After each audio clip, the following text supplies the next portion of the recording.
Hello YouTube. This is Kevin Kong reporting in, giving you a bike check on my 2015 Santa Cruz Nomad N3 carbon. This is not the CC frame. This is just the carbon frame, which means it's 200 grams heavier and a little bit less stiff. Doesn't make much of a difference, but reporting to you from Malaysia during COVID-19 lockdown. This is day 10 if I'm not mistaken. So anyway, let's go straight to the bike check. Okay, going straight to it. As I said, this is a 2015 Santa Cruz Nomad N3. It's the third generation of the Nomad. 27.5 wheel size, they all come 27.5 with 165 mm rear travel and 160 mm front fork. Just to give you a little bit of a background on me, I just started mountain biking again in 2016, in December 2016, after a long hiatus of 19 years of not riding. But I couldn't resist the deal. I've always liked mountain biking. I've always rode it passionately. So in 2016, I was pointed a direction of picking up a full titanium bike, which was always a dream of mine since I was a kid. Picked up a hardtail 26-inch wheel Van Nicholas titanium frame, and it snowballed from then. I was hooked again at on mountain biking. I then picked up a giant Anthem carbon frame from Australia. Bought the whole bike. It was an Anthem 2 or Anthem 3, Anthem 2 carbon, carbon advanced, and it was a great bike. It was a 27.5 bike. Had 100 mil travel front and back. Cross country bike.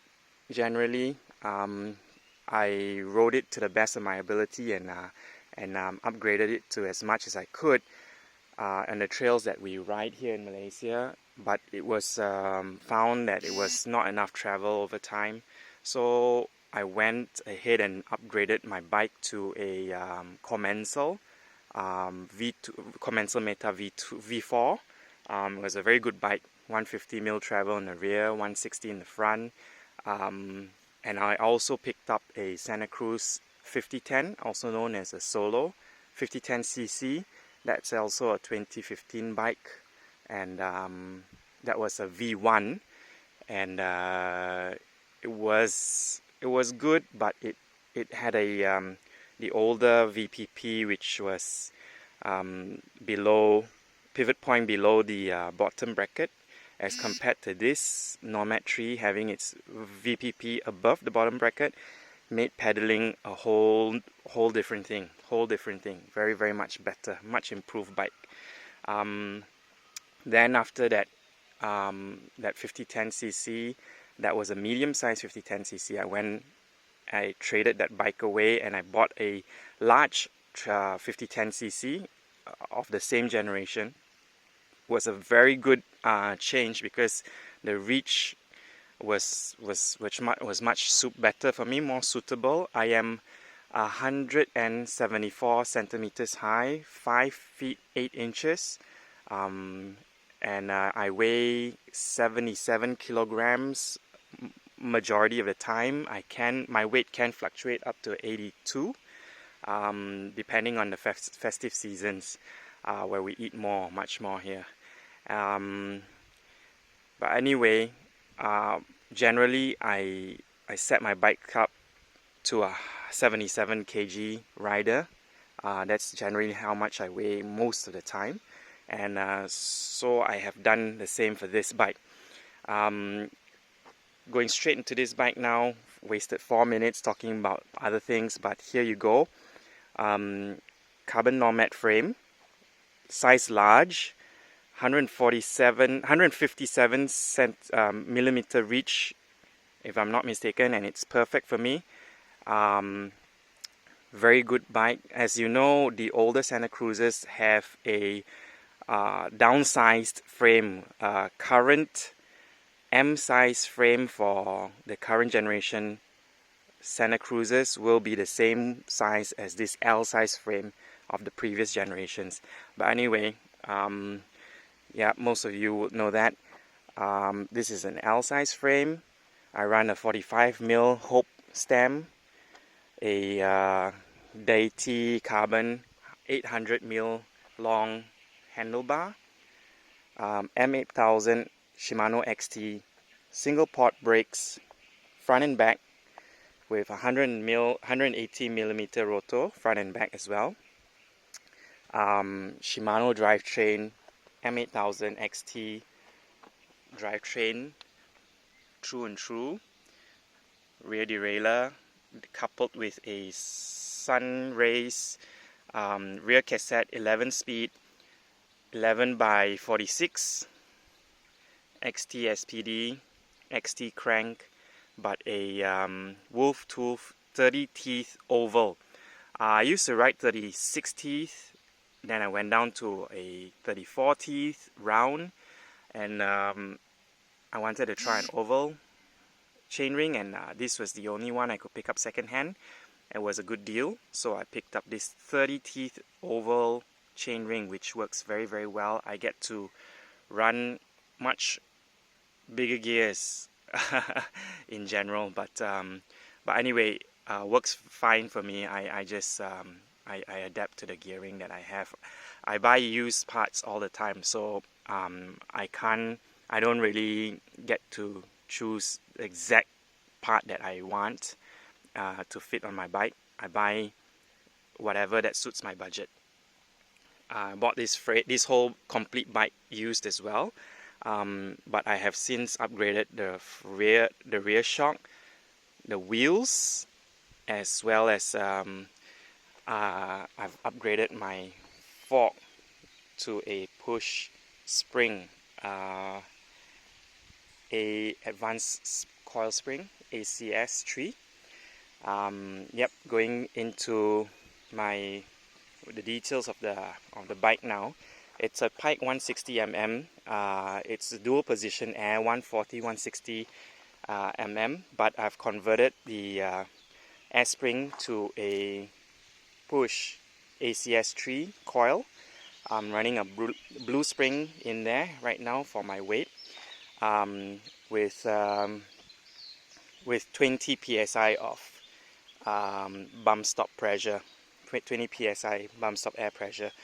That was one of the first things I upgraded in this bike when I got this bike used.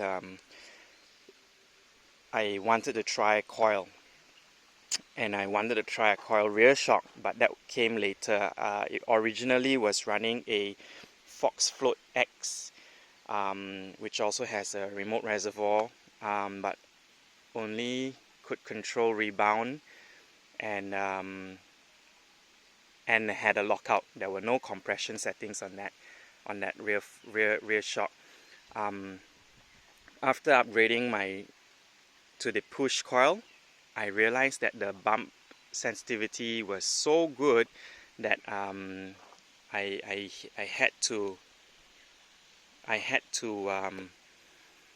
had to jump straight into a rear coil as well, because the performance of the coil front and back complements each other really, really well, and made me ride much faster overall everywhere that I rode, whether it was uphill or downhill. Although it added weight to the bike, this two coil suspension setup really works well. The other thing that I changed on this bike was my carbon wheel set. I used to ride carbon wheels on my Giant Anthem. It was the PCX1C or something like that. That was the Giant factory carbon wheel set. They were very good wheels. But these don't get fooled by the decals. They are actually Chinese carbon rims, coupled with Hope Pro 2 hubs. Hawk Pro 2 hubs, yeah, sound really good. But these carbon rims are Imitation Enve M70s. They are 32 mils wide, and they're super stiff. Weight wise, they're not as light as everyone. Well, maybe because these are Imitation Enve wheels, they're fine for me. They've never given me any problems. They've not run untrue. They've been super reliable, super stiff, super strong, and they're 2 times stiffer than the ZTR flow rims that I had on this bike before changing to these rims. They're 2 times harder, 2 times stiffer. Stronger, I don't know. I've never dented it, although I've gone to the rim with you know, hitting rocks and going to the rim a few times on this rear. However, I've never had any problems with pinch flats. When I was riding the ZTR flow rims, I constantly had pinch flats. Although I'm running tubeless, I actually rip through the tire itself and break the tire and then the rim. But with this Imitation Enve carbon rims, I have had no issues so far. But I've also upgraded my inner tube with a Victoria airliner in my rear, and I run 27 psi on the rear and 22 psi pressure on the front. Yeah, that's the entire bike, minus the saddle and the dropper post. I'm running a